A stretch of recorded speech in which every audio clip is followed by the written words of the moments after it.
The next wave of Supertalls is coming to New York. The same forces that built Billionaires Row are now spreading into the next set of blocks, where the skyline is becoming a record of power.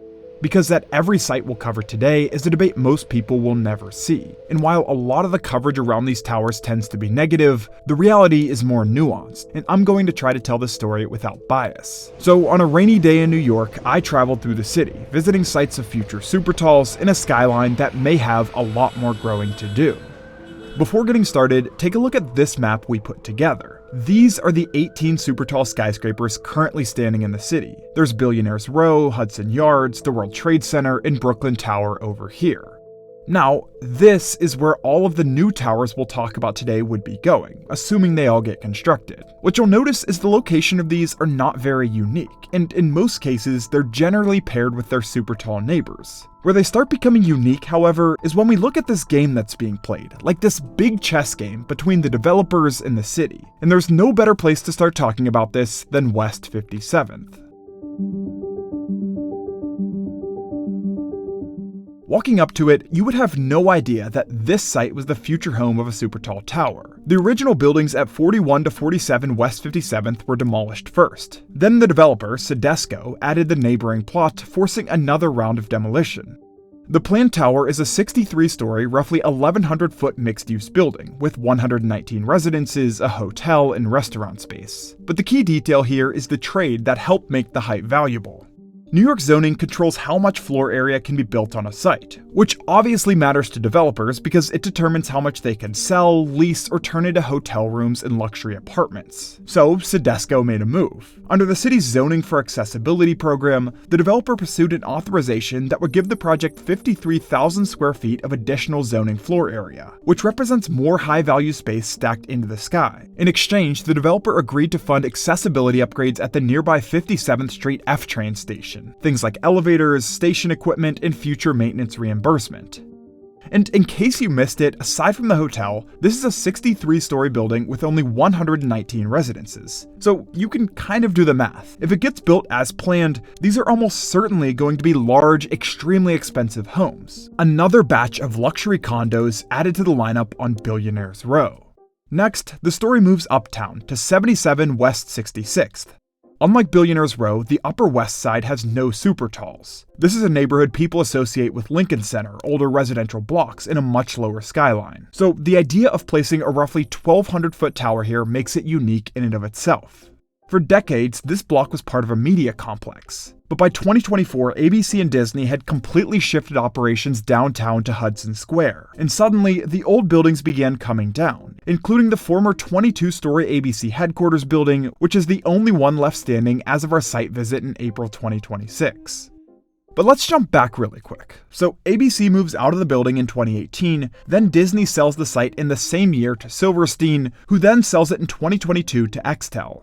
Extel is the developer behind two Billionaires Row Supertalls, 157 and Central Park Tower. Just a block away from this project, Extel built an almost 800-foot tower after years of opposition and legal challenges. The dispute centered partly on mechanical voids, large spaces that critics argue were being used to lift luxury apartments higher into the air, where the views become more valuable. The project was ultimately allowed to proceed and topped out in 2024. And I only reference that because the new former ABC site tower could go much higher, roughly 1,198 feet, with about 86 stories and around 430 apartments.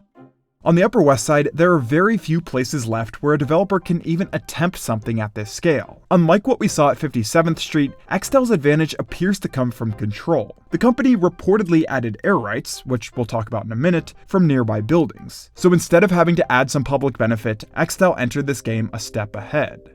Next, let's head east to 655 Madison Avenue. And once again, the developer is Extel. The site sits on East 60th, just one block from Central Park, in a part of Manhattan built around private clubs, luxury retail, and old New York wealth. Today, it's a demolition site. The older office building that stood here for decades is being taken apart, clearing the way for Extel's proposed mixed-use Supertall. about 1,162 feet tall with roughly 764,000 square feet of space. The lower levels would include retail and office space, and above that would be 154 condos, averaging more than 3,000 square feet each. So again, this is luxury stacked vertically. Extell has secured a reported $1.13 billion construction loan, and Chanel has been tied to a major retail presence in the building. But the most interesting part is how the tower gets its size. If you're used to how New York City Supertalls come together, this story will sound pretty familiar. The future building relies heavily on air rights, specifically those connected to the Metropolitan Club nearby. Because the club is protected, it can't be demolished and replaced with a much taller tower. But if it has unused development rights, those rights can be sold and transferred, all part of this game of chess. Those 3 future towers are only the sites I saw in person. There are way more projects in the pipeline, probably enough for several videos, but I'm gonna run you through all the other ones I found. Just keep in mind, some are under construction, some are still in planning, and with projects like these, nothing is ever guaranteed. The biggest is 350 Park Avenue, planned at around 1,600 feet. This is the corporate version of the Supertall game. Older office buildings are being cleared for a new tower tied to Citadel, one of the most powerful financial firms in the country. Then there's 175 Park Avenue, proposed around 1,545 feet beside Grand Central. And even though we've covered it before on the channel, it has a very unique story of its own. On the west side, there's the proposed Port Authority Tower, around 1,346 feet, tied to the larger replacement of the bus terminal. There will be that new terminal, new public space, and private office development all being planned as one massive package. Back near Madison Avenue, 625 is also in demolition and site prep. At roughly 1,264 feet, it shows that the previous spot we looked at is not an isolated case. These older commercial buildings near Central Park are being reconsidered as luxury residential towers because the land is too valuable to leave underbuilt, or at least that's what developers are saying. Downtown, 2 World Trade Center is finally under construction. At about 1,226 feet, it would finish the last major office tower in the rebuilt complex. But the list keeps going. 310 Greenwich Street would bring a roughly 1,090-foot residential tower to Tribeca. 871 7th Avenue, around 1,130 feet, would add another Extell project near Central Park. Penn 15, around 1,000 feet, remains tied to the future of the Penn district and the search for a major office tenant.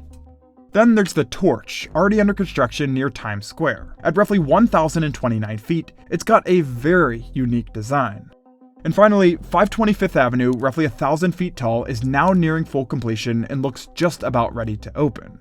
I think an easy way to try and understand many of these Supertalls is as massive vaults in the sky, and allow me to explain. Not every one of these towers is a luxury apartment building. Some are corporate headquarters, some are office towers, and so forth. But they all work from the same basic idea. In the most valuable parts of New York, land is limited and height becomes a way to store more value on a single site.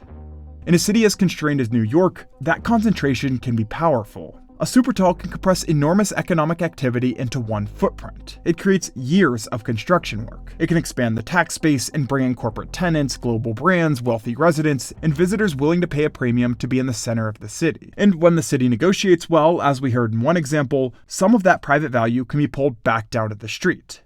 But the vault comparison also shows the problem. A vault is valuable because most people cannot get inside. And a tower can be economically valuable without being broadly useful. A luxury condo tower can hold billions of dollars in real estate value while adding very little daily life to the block, especially if many units are second homes or investment properties, which they are in many cases. Land values rise, older buildings become redevelopment targets, and retail shifts toward higher income customers, making the city more valuable but more distant, both physically and metaphorically, from the streets below.